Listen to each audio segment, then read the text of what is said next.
On the behalf of batch of 2017, it gives me great pleasure to extend a warm welcome to respected Chief Guest Mr. Banmali Agarwal, Guest of Honor Shri Subodh Bhargava, Chairman Board of Governors IIT Mandi, Professor Timothy Gonzalez, Director IIT Mandi, the members of Board of Governors and members of Senate of the Institute, distinguished guests, family members of graduating students, faculty and staff members.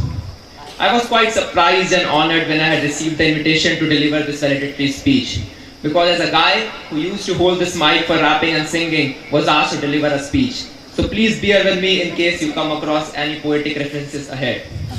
On a serious note, today is a big day for all the students of batch of 2017. Today, as we all walk out of this hall, a journey will come to an end. A journey that began 4 years back from Mandi and ended up in Kaman. Although the ride was bumpy, full of ups and downs, sharp curves, we all did enjoy those 4 years, as those 4 years were like a 4-year transforming all of us from a student to a professional, from a teenager to an adult. As I was traveling back to the campus, the reminiscences of the day when we were all coming to this place for the first time with our parents and a lot of expectations flashed in my mind. From that day to today, we all have come a long way. Being the 5th graduating batch of IIT Mandi, we have seen this institute grow from one academic building to 5, from a basketball court and cricket nets to full-fledged fields and indoor sports complex, from a batch of freshmen to a family that spread across batches.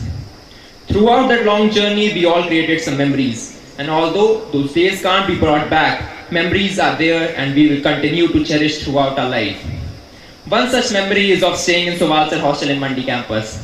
Our batch was certainly the last to stay in Mandi campus, and that too for almost 2 years.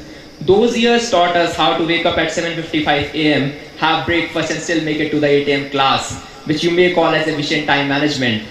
That period also raised our creativity index as we started our events of own in the Mandi campus, since we were too lazy to go to Kaman. And most importantly, that period brought all our batchmates together as a family. 10 years from now, when we will discuss with our friends how stupid we look back in college, on how much we miss all those movie marathons, these memories of Mandi campus will surely pop up. Be it the beauty of this place, teaching of faculty members, or love of the students, there is something that all of us love about this college. Assuming an average lifespan of 60 years, I can proudly state that 6.5% of my life was well spent here in Himalayas, and I am sure that my fellow batchmates would agree with me. It would be no surprise if I say that new IITs like ours are almost similar to next-gen startups. Although the struggle is a lot more, as one has to start off with a culture that which didn't used to exist, but the learning that one gets as the price of those struggles makes us the person who we are today. Our batch, just like our senior batches, played its small part in helping the institute to take to great heights. Be it the research publications, hefty placement offers, first ever TEDx events, and coming up with the first company to be funded by IIT Mandi Catalyst, every student of our batch tried to make his or her contribution to the growth of IIT Mandi.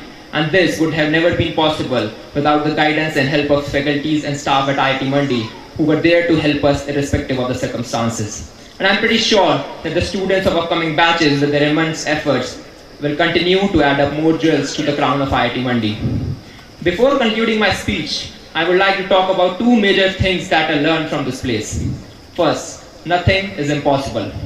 Although we hear that quote quite often, but we forget to apply that in our real life when it's needed. But this place gave me a real life example of that. If one can build an institute of national importance in a terrain like this and take it to the levels that we have reached in short span of time, then we can also start our career and lead our own path. Take inspiration from this place and rise above the failure with our hard work and persistence. Second learning, there is no end to success. This is one of the things that I learned while trekking through the mountains around this place, and I'm sure many of my friends here would relate to this. Whenever you start a trek, you plan to climb the biggest peak in your vision and start moving. However, on reaching the top, we realize that there is another peak much higher than this, and we must try climbing that too. And this loop continues on, and depending on your stamina and skills, you may or may not be able to reach the highest peak. That's how life is. We think we have accomplished something, and that's the end and we can stop and enjoy that. But another opportunity will come up, and you must be ready to take that up, accomplish that too, and continue to do the same until you reach your highest summit. In the end, I would just like to say that this institute acted as a second home for the last 4 years, and it should be our responsibility to make it proud wherever we go. Best wishes to you all for your future endeavors. Continue to believe in yourself, plan to win, prepare to win, and expect to win. Thank you.